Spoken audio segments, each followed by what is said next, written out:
has come together to defeat the will of the people. And that's the reason why we must defeat tribalism.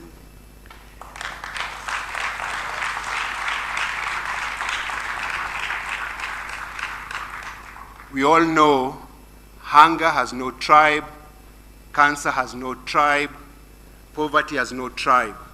So when they introduce tribalism, we must refuse. And you know, when you take a child to school or you pay bus fare, you don't say, oh, you know, I'm a Calais, fare is cheaper.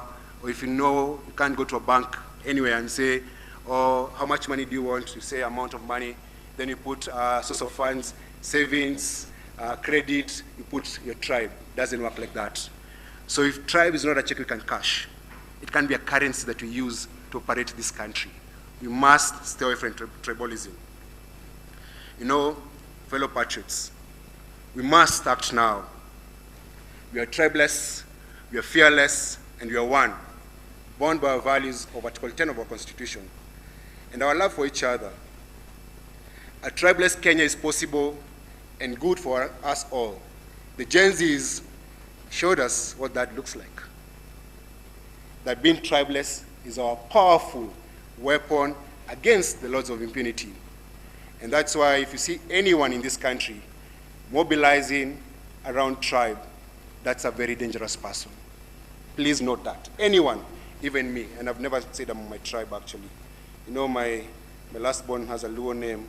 People always ask him, baba yako ni Mjaluo, ama baba yako ni tofauti? Because when they were born, my wife and I decided that we're going to bring our kids in a different country. And we're trying to do that. I know that you are ready, able and willing to change this country. And you have one weapon, love and courage. You have love for this country that we deeply, deeply love. And that love is going to be our driving force. You know, what they have on the other side is hate and violence. And we're going to encounter that with the courage to believe we can change this country.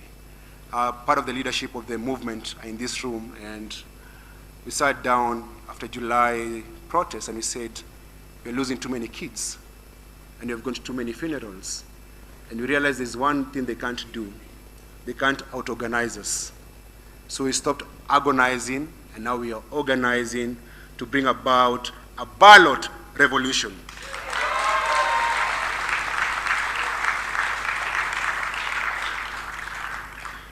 We have a very beautiful country, very beautiful. People pay lots of money to come here, and we call this place home. And so we can't afford to lose our country to the bandits of impunity. And that's why we must create a Kenya that works for all of us, not some of us. The greatest gift we can give ourselves and our kids and our grandkids is reclaiming this country from the hands of the bandits.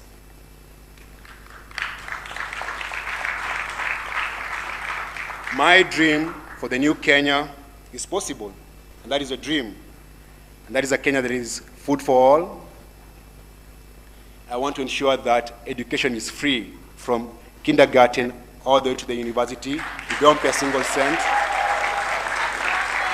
Yeah. This conmanship of charging exams and charging education is so wrong. You know, when President Kibaki was elected in 2002, he said January 3rd. You see how rich you are. The other thing about 29 million Kenyans have no access to clean water. And so, as a policy and as a government, when you get into power, we're going to ensure that maji ni bure, kill nchi mzima. Maji ni bure. I pay water less than the people in Kibera and Mathare and Korogocho. The poor people of this country pay much more for water than rich people. And then to equalize that, water should be free for all. The other thing is that we live in a very unsafe country where State House has an abductions code, where the crime scene is State House, and so no one security is guaranteed.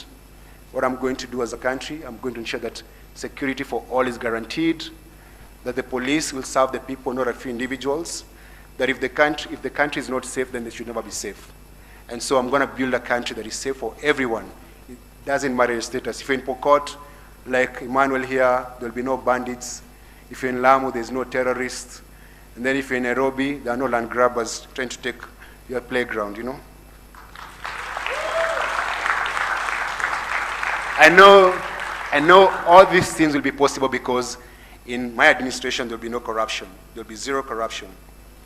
The 2027 elections are about decorum, decency, and dignity. It's about creating a kinder nation where the presidency is a symbol of unity, a vision bearer, and a dream maker. I speak as we, not as I, because I belong to a movement that loves Kenya and has the courage to do the right thing at the right time, and that time is now.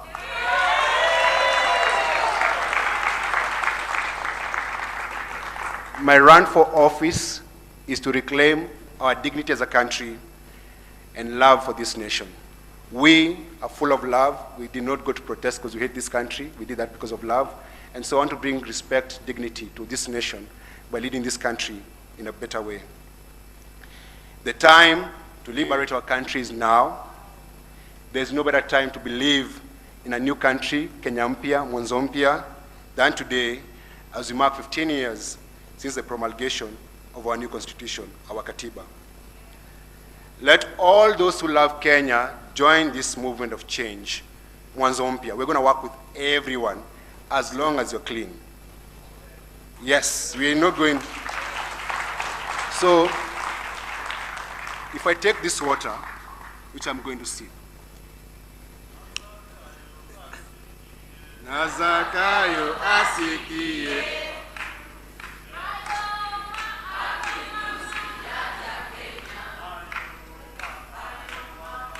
Ayoma, ayoma.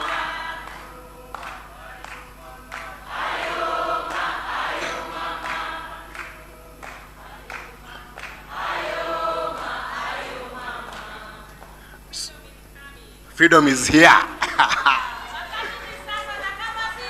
Ni sasa hivi. So, tusonge.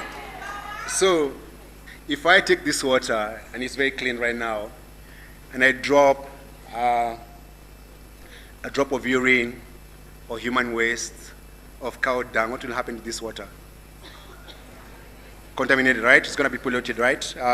And I think it's going to be a mistake as a movement and as a people of this country to try with work with anyone who is contaminated.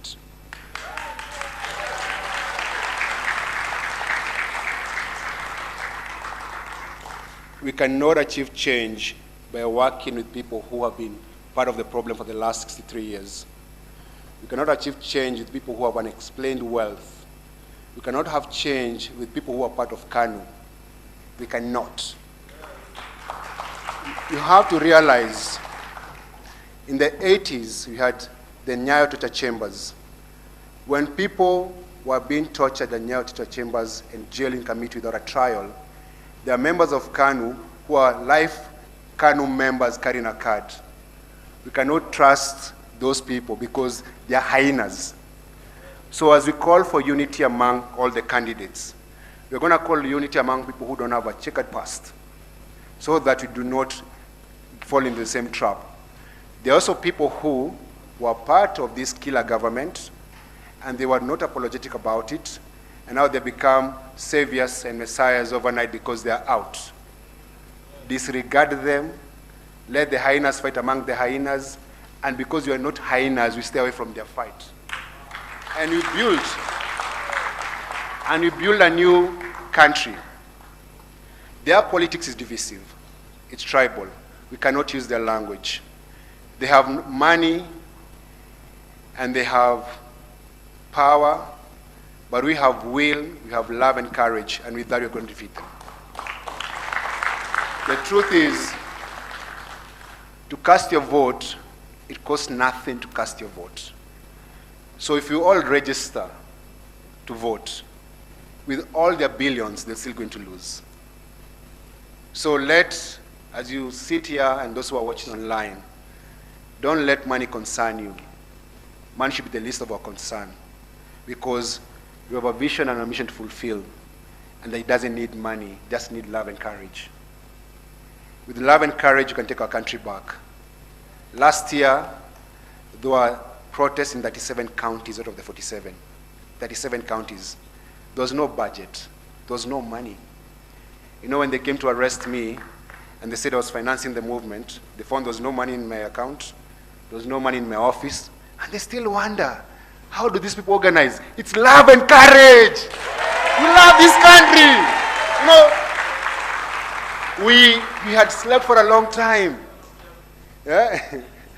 Yeah. We had slept for a long time. Then we realized, actually, just a placard and a flag, and they start scattering. You know, the president had to call the military from the barracks. The man was scared before the old man sold out. Shame! Shame! Hawa wazee wende nyumbani wote. Na unajua ni kwenda nyumbani and then kidogo tunafungua mastaka and then tuenda jela. Let me tell you.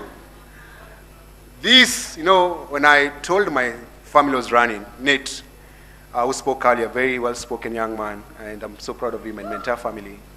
You know, Nate cried. Nate remembers us living in exile.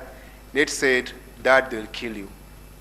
But if I die, and I die for a better country, it's worth dying, right? Yes? But I don't want to die. But I know very well, even if they kill me, you can never stop this movement. Because the time for change has come, and there's no price. We can't be bought.